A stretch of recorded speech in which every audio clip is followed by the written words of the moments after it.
Ito guys, yung malalaking persimmon, kailangan siya kinakain hinog. Yan po. At ito naman po yung kinakain na manibalang. Yan. May pagkakaiba po sila.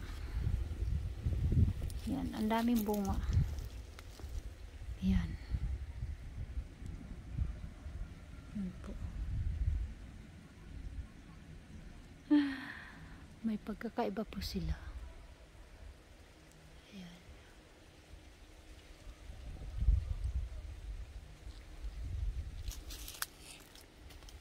Maraming bunga.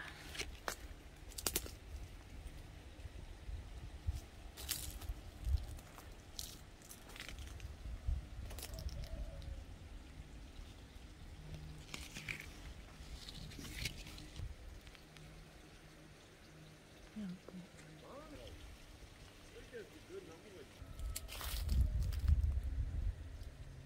Bye bye guys. Ayun po, yun. Mag-harvest na kami. Doon sa kabila, sa kanila.